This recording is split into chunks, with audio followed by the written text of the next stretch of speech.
Welcome to Books in the Biz, a podcast that looks at both the financial and operational sides of success. Please welcome our hosts, Dan Paulson and Richard Veltre. Dan is the CEO of Envision Development International, and he works with leaders to increase sales and profits through great cultures with solid operations. Rich is CEO of the Veltre Group and a financial strategist working with companies to manage their money more effectively. Now on to the podcast. Thank you, Alice. Welcome to Books in the Biz. How are you doing, Rich? I am doing well. How about you, Dan? I am doing wonderful. It is Thursday afternoon, at least for us. Everyone out west of us is still a little bit earlier, but they can deal with it. So, what you been up to? How's tax season been going? Oh, not too bad. Got it under. You know what? I got to knock on the wood desk. I was gonna say got it under control, and that's a bad thing to say on the on the 11th of the month. So I think I'm gonna stop there. Just say it's okay, Dan. It's okay. It's okay. I understand that completely. Well, hey, in some ways, we're kind of talking about taxes today. Yeah. It's definitely a tax on all income levels, at least, especially the lower income levels, but also businesses. But so we found this article like a week ago. I think that's when the law came into effect. But California has decided to put it upon themselves to make sure that minimum wage workers, specifically ones that work in fast food restaurants, get $20 an hour. And I'm kind of impressed by that. I'm like, how well is this going to work, and what havoc is this going to cause on, not only the businesses in California, but I always believe that when California does something, there's almost always a ripple effect to it. And other people think, well, if California's good enough to do it, then maybe we should do it too. But all I can think of with this particular law, and actually another one we're going to be talking about that California implemented, is just pure chaos and actually costing employees more money than it's going to help them make. What was your thoughts on that? Yeah, I think, yet again, dealing with the government thinking it knows how to deal with the private sector. And we operate differently. So my concern always is the ripple effect well thought out, or is it just yet again a knee-jerk reaction to something and somebody got a happy day and then a week later they regret the fact that they did it? So I don't know yet. So my jury's still out a bit on on the $20 an hour minimum wage. Well, I've done a little bit of research on this, and just so people can see what we're talking about, I'm going to pull up one of the articles here. So here's an example. California's minimum wage has both workers, franchisees, and politicians divided. And I think here's the big reason for it. The law only really applies to fast food chains, franchises over a certain number of people. And there's even some gray area in that. I'm sure some people might have heard that certain people or certain companies got kind of an exemption from it. I believe Panera Bread is exempt from this because they wrote in the law that if you are serve baked goods or serve bread or something like that, it's pretty specific to one particular company. You're not qualified for this. So, and then you find out that the governor of California and the CEO of Panera are kind of best friends, and he's spent money on campaigns, though supposedly he hasn't donated that much. But that's just one of the interesting aspects of it. It seems like they picked and choosed who qualifies and who doesn't. Now, you might look at it and say, well, if it's only fast food chains, it's only large companies, then everyone else is okay, right? Well, I believe the minimum wage in California is already $16 an hour. If you remember, for several years now, they've been making a push to have a national $15 an hour minimum wage. So California is already exceeding what most people are wanting to set as the government minimum. Now you've got a specific group of people who are making $20 an hour. And I think of, Rich, I don't know what size town you are in New Jersey, but I think it's you're not in one of the huge metropolises, you're in one of the smaller towns. But even in the bigger cities, you have businesses that aren't franchises, aren't food chains. Right. They're mom and pop shops. They might have one location or they might have a couple locations, but they don't have hundreds of locations. They don't have ways to distribute costs over multiple things. I'll let you get into some of this, but from my experience in the restaurant industry, you benefit from economies of scale. So you take a McDonald's or a Burger King or somebody like that because they have thousands of restaurants and they're ordering so much, they get a much lower price than, say, a mom and pop shop would. So that's one benefit. And so if you up their labor costs a little bit, and I saw this online because somebody had pointed out that, well, here's a picture of the menu at Burger King in California, and the big, not Big Mac because it's not McDonald's, but the Whopper only went up by like 40 cents, and something else only went up by 30 cents. So it's really, you're paying a buck more for somebody to get a quote unquote living wage. Right. But again, that's because you have somebody who can lower their food costs, maybe change the quantity or the volume of food that they're giving out in those meals and absorb some of that. So it's not as big of an offset.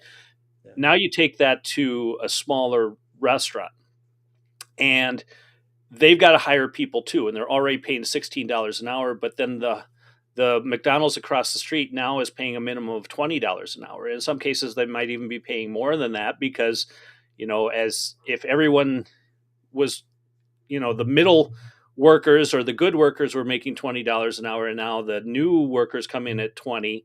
Well, the middle workers are probably going to get a bump up proportionately, and the managers are going to get a bump up proportionally, and so on and so forth. But now it makes it more difficult if you're a small operation to hire help because how are you going to compete? So what do? You raise your rate to meet the rates of the others, which then, of course, your food costs increase that much more because you're not buying, 1,000 pounds of hamburger a week. You might be buying a couple hundred. So there's a big difference here. And I guess that's, from the operations perspective, I look at it and say, is this really good for employees? And to be clear on my viewpoint, I always talk to my clients about you need to be above market rate. You should be in the top, I would say 70 to 80th percentile within your industry for what you're paying people if you want good people, because good people should be paid more for what they're doing.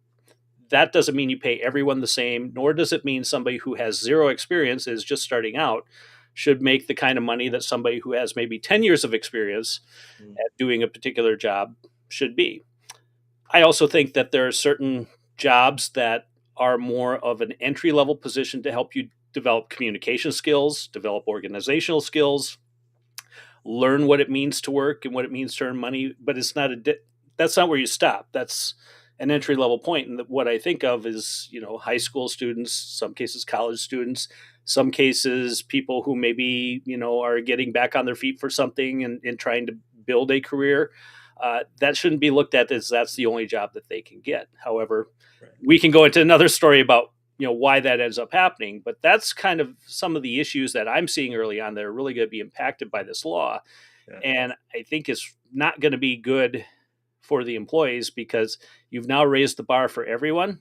Well, what does that mean for rent? What does that mean for food? What does that mean for everything else? Everything else is going to go up proportionally in that state. So now $20 an hour isn't enough. Yeah. When's it going to be $30 an hour or $50 an hour or $100 an hour? Where's the cutoff? That's what I need to know. Yeah, I think from my perspective, you hit on a lot of the same points that I did. I mean, I went through the article. I started, writing down my notes, right? And the first thing that I thought of was, my 16-year-old son works at one of the drink places in town. Okay. And I'm like, it's great for him. It's a learning experience. Should he be paid $20 an hour for his part-time experience, which you just mentioned in what you were saying? So I'm just kind of repeating that from the finance standpoint, from the dollars and cents standpoint, I'm hitting on the same points as you are, right? So should he be making $20 an hour, or should he make the $15 an hour or $10 an hour, whatever it is he makes, because I can't remember. But, if should he make the 15, and the 5 is the cost of the learning experience, Now, if you talk about somebody who's taking this job as a full-time job because that's their skill set, $20 an hour is a $40,000 a year job. Right. Okay. I mean, so that starts to make sense from a full-time perspective. Like $20 an hour, you're working there full time. Shouldn't that be what somebody should be making in this country? One of the richest in the world, right? Hmm. So you But can't here's the help but thing, Rich. yeah. I've worked in the restaurant industry. Uh-huh. I've been a manager there. Nobody, or very, very, very few people who aren't in a management role get 40 hours a week.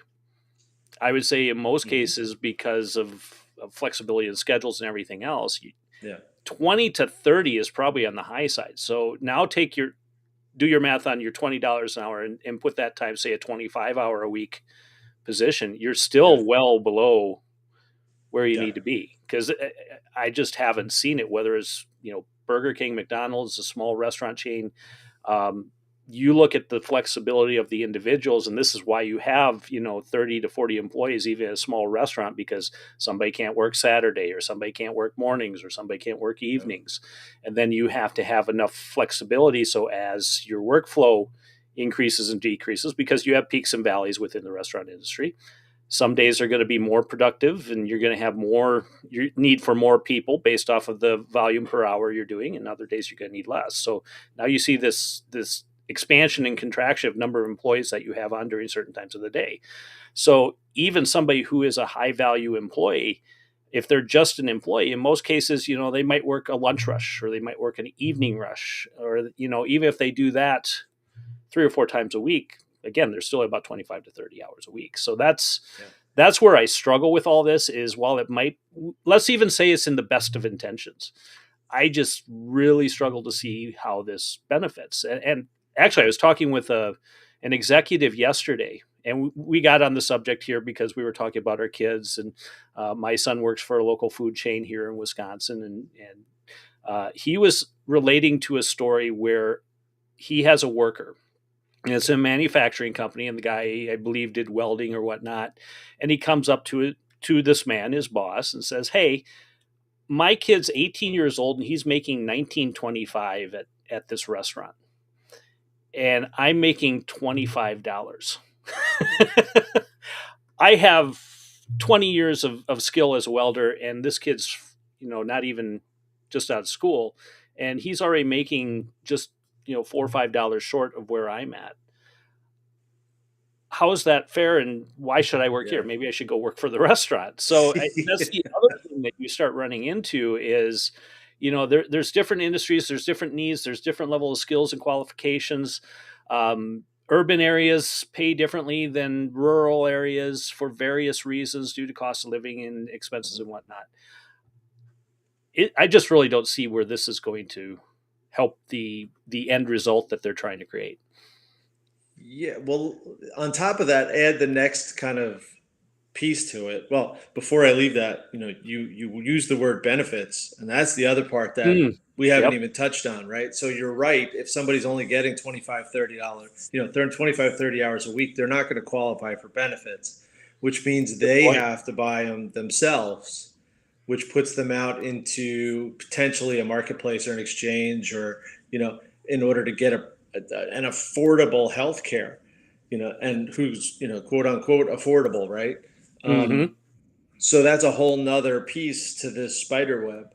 But then add the next piece, which is look at it from the corporate side of it, you know, that yes, this benefits the workers.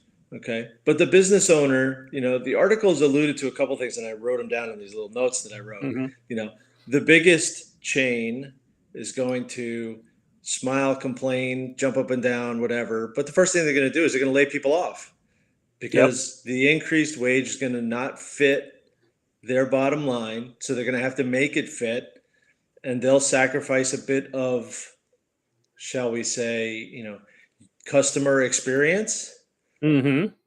in order to make sure they hit the bottom line that they promised their shareholders or their partners. Okay, then you get to the middle size, chain that looks at it and says, well, the first thing I'm going to have to do is I'm going to have to automate, or I'm going to have to change and use more kiosks, changes Yep. some of the user experience, right? But they again have to hit their bottom line. So the ones that are affected the most are the smallest businesses, Exactly. okay? Because the biggest businesses, they'll just shed it off like a snake, shedding its skin, right? The Use middle that guy, analogy on purpose, did we? yeah, maybe. Maybe with some Yeah, of them anyway. maybe. There are good companies out there, so they'll Yes, catch there are, and I apologize. I apologize. It was funny. So, it. but the middle group finds a way. Is going to find their way around labor costs, and Yep. then the small guy is going to try to say, "This is a great opportunity for us. Look at this labor pool," and then they're going to say, "But we can't afford it." So, Hmm. who's going to benefit? Are you going to wind up with more of these people on unemployment, but can say that everybody's got a $20 an hour minimum wage? Because what's the qualifying number? And this is where in the beginning, when I said that this is a government reaction and not following it all the way through. Somebody got to release balloons because they got the $20 an hour. But what's the residual effect? What's the piece that Hmm. comes out 5 years from now when the data finally catches up and they say, oh, but our unemployment is up, or because these people were the ones that got put onto the unemployment line, they don't have the skills to move on to the next, because there's nothing in here that talks about Exactly. training these people. Right. There's nothing to to kind of redeploy or rearrange. So Yep. so that's the short-sightedness of the whole thing. And to me, that's the bigger issue is you are eliminating those entry level positions where people gain the basic skills that allow them to advance in their career. Now, there are certain people out there, obviously, that they have no motivation to go beyond the bare minimum. Mhm. That's just human nature. Okay. Sure. So we can't, put everyone on an equal playing field here. But there are a number of people that, given the opportunity and given the skills and given the training, move either into management roles or moved into higher skill level positions, or it allows them to advance maybe into a new career altogether. But now you take away all that stuff that builds our basic human skills of communication, conflict management, customer service, all what they call the soft skills that you don't get otherwise.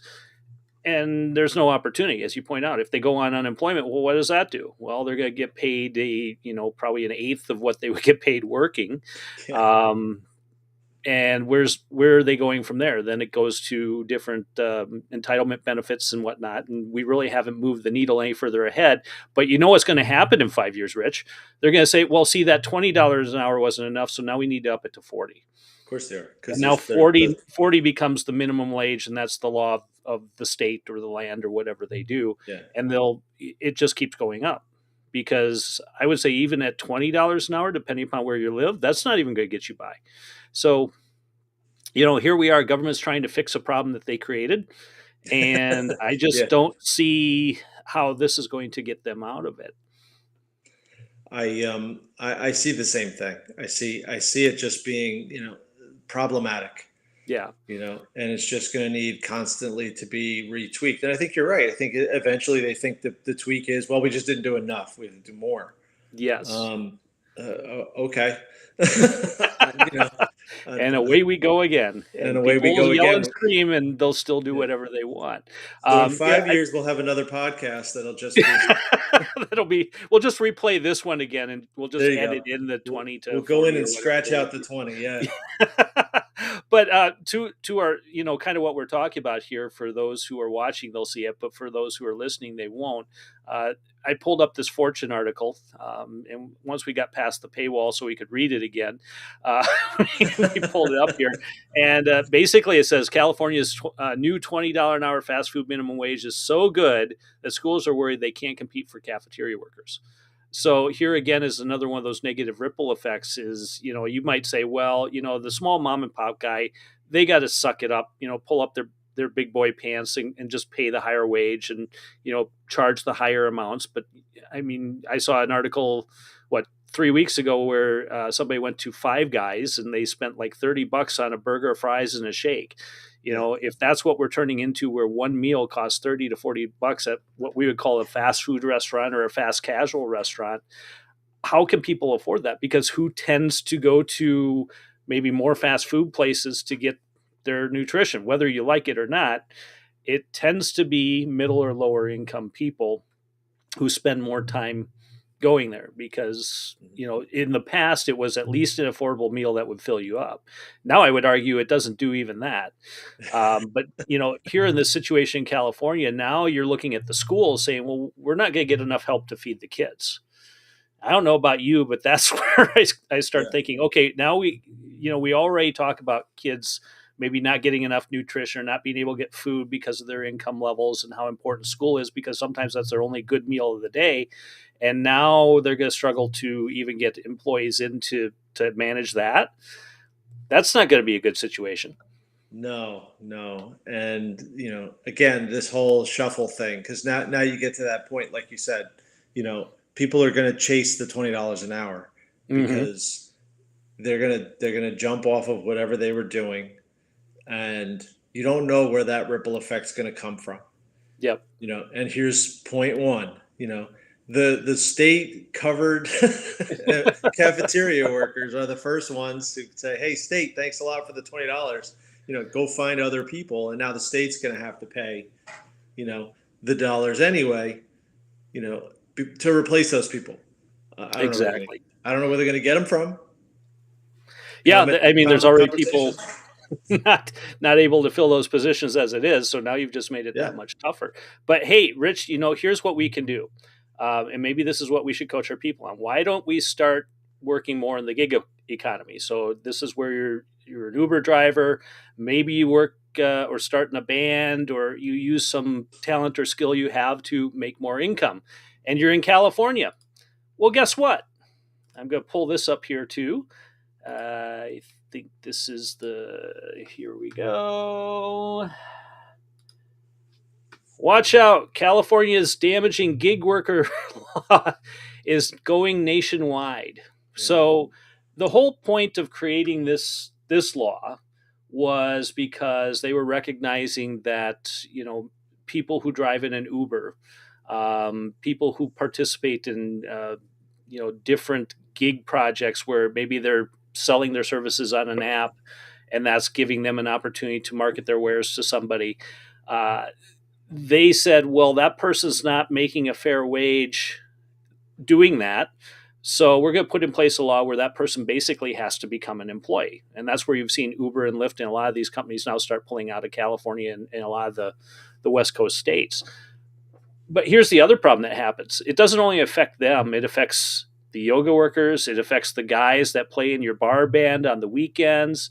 Yeah. It affects all these other positions that we take for granted, where people are making either side money or they're making good cash doing it. And I think on this article, I don't know where I could find it on here, but it talked about a guy who has a band. And, he has himself, he has a drummer, there's another guitar player, whatever. He said, in order for us to actually play again, I would have to form an LLC. I would then have to hire all these people as employees. I would then have to pay them an hourly wage. I would then have to pay unemployment benefits. I would then have to pay other benefits. And it goes on and on and on. And he's like, that just completely takes us out of the market. So guess what? We no longer have a band. We no longer can do this stuff. And that's the other damaging things about these laws is they basically take away opportunities for people to make money. And I know some people argue and say, well, if, for example, Uber isn't paying enough for somebody to be able to live off of, then that's not fair. So why should they have that job? But I'm sure if you talk to the Uber driver, he'll say, well, it makes enough money for me to get by or to pay expenses. And now I don't even have that opportunity. So you've taken money off my plate. And I've got no way to replace that now because nobody else is going to hire me to do this stuff. Right. So again, another example of where best intentions, I'll say, of putting this in place takes away opportunities for others to make money and earn a living.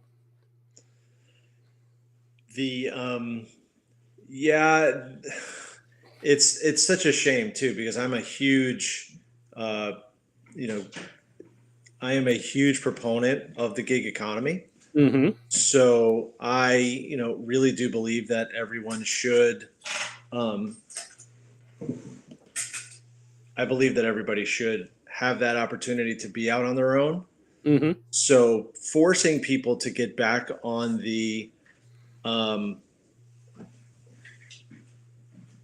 on the payroll just seems like a God. I hate to say this, the bigger government concept. Yes. You know, because eventually the biggest employer is going to wind up being the government, which takes away the American dream. And now I sound like I should be waving a flag behind my head. I know, but I'm a big proponent of do it on your own because, giving somebody else the opportunity to put you on that payroll puts you in a position of um, losing control. Yeah. And so I'm hurt when I see this stuff. I really am. I'm wounded.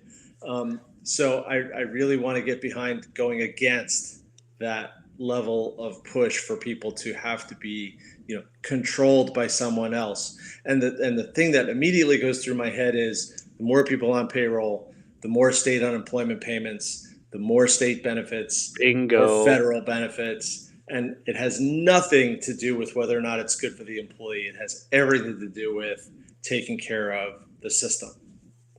That to me is exactly it. That's kind of what I read into this is it just creates a larger tax base for them to pull money from. But again, it backfires because now people that would, if you own over or earn over a certain amount, you have to pay in taxes on that money anyway. So you get the benefit from doing that. But now if you've created a situation where those jobs are no longer viable, nobody's getting anything. Yeah. State's not getting any tax revenue out of it, either through sales tax or income tax or anything like that. And the gig worker doesn't get the chance to earn any extra income. So here we are back to square one, and we could talk round and round about this, but I think we've talked enough about what's possibly broken with this. I guess what can we do? What do you see doing from a finance side that might combat this? Because if this is the law, you got to deal with it. Um, my recommendation, if it isn't the law in your state, then you get on the horn with your representatives and you make it clear that this is not going to benefit them, the state, or the employees at all, and don't vote something like this in place. But if you got to deal with it, how do you deal with it? I agree with you. If it's not here yet, and you could try to do whatever you can to not let it be here, great. If it's already there, then I think that you have to point out the negatives to the people who somehow think it's entirely positive and Mm-hmm. are proponents. I think like the $20 an hour. I mean, it's targeted. It's only targeting a certain worker base. Okay. Yep. If that worker base makes sense, then try to figure out, are you really limiting it too much? Should it be a little bit broader in the category? Should be a little bit thinner in the category? Like, Mm-hmm. how do you decide? Like, there's got to be ways that we can point out to people that this may work in certain instances, but trying to make it across the board, as you said, you try to make it so that it blankets everyone. It's not going to work because everyone's in a different situation. Everyone's in a different wage category. So how do you justify the fact that a welder is now thinking maybe I should go work at McDonald's? I mean, Well, for me, it's so again, me being the free market capitalist I am, I believe it takes care of itself. And here's the example. Let's talk about the welder example, the story that I brought up a few minutes ago. They're already getting paid $19.50 an hour at a local restaurant here in Wisconsin. We're nowhere near California. So this is an example of where if the population isn't there and you need help, and in order to get that help, you got to pay more wages, that part just naturally takes care of itself. It's not a forced issue because population demographics, we know our population is shrinking and we know there's fewer generations, fewer in the upcoming generations to fill the job roles that we have. The other side of it, though, I look at is this is now an excuse before you get into this situation. Automate where you can, streamline where you can, look for other ways to conserve labor as you need to. So that way, if something like this were to happen, you're already in a good position where that's not going to impact you directly. That said, I still think, again, we need to coach the next generation up, give them experience. So then you got to figure out how to manage the balance between hiring new help versus automating systems so that you need fewer people to do it. Yeah, but it's interesting, isn't it, that a lot of the conversations that we have and a lot of the conversations we hear from people, they're already there. Mm-hmm. Like, so again, are you rushing to take care of a problem that, like you said, might take care of itself or might morph into a bigger problem? You know, if the world changes and continues to change at the speed that it's changing now, you know, how is this really, but this conversation about this law must have started a year and a half more ago, and now you're dealing with a problem that you had a year and a half ago, and the problem might be completely different by the time you got it passed. So Exactly. yeah, I struggle. Yeah. I Well, really do. I struggle. and we talk about ripple effects, and I just pulled up for those of you who are not watching another article here that, and this is local. This is right in my backyard. Conagra, which is a large company, Bird's Eye Foods, which frozen fruits, vegetables, that kind of stuff. They had a facility in a smaller town not too far from here. It's not in a large metropolis. It's in a town of probably about, I think, 20,000 people, 10 to 20,000 people. They now lost 250 jobs because they're closing that plant this year. And when you read into the article, you found out the reasons for closing the plant were increased wages, increased inflation, and the fact that they have other facilities elsewhere that are automated where they don't need as many employees to run it. So again, this is kind of the ripple effect that I'm talking about, or that we're talking about here, is, as you keep increasing these wages, businesses still have to find a way to make profit. And profit isn't evil, because guess what? It pays the taxes, it pays the employees, it pays for new technology, it allows us to have the lifestyles that we all enjoy here in this country.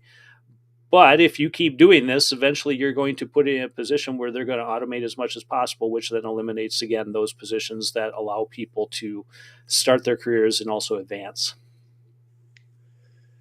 Yeah, this article was, again, kind of hurt. You know, I'm we're seeing this all over. We're going to see this more.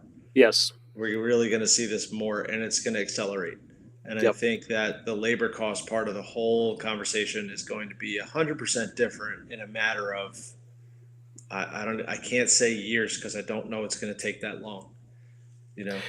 Yeah, I think we're on the cusp of all this starting to kind of steamroll through, which means as a business, you need to really be looking at not only today what you're doing, especially if the income that you're generating is good today. You need to start looking 3 years, 5 years, 10 years down the road now, so that way you can start implementing things while times are good and get your business set up so that it's going to be successful and profitable either way.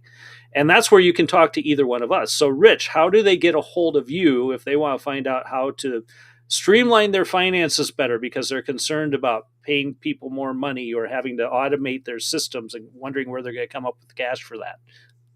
Best way is to drop me an email at rveltry@veltrygroup.com. And hey, if you need to get a hold of me because now you need to optimize your systems and put in place processes to keep those costs down and make your employees work more effective, I can help you do that. You can reach me at danpaulsonletsgo.com. Be sure to follow us here on booksandbiz.com. That's BOOKS, letter N, BIZ.com. That's where you'll hear all these wonderful audio podcasts. We are also available on YouTube, and you can find us pretty much streaming on most social media channels. Rich, this has been a fun conversation. It's always interesting to get your insights on all this, and I'm sure there will be much more to come in the very near future on wages, labor, and what's changing. Absolutely, 100%. And look forward to continuing to chat with you on it. All right. We will talk to you later. Have a good one. All right. Take care.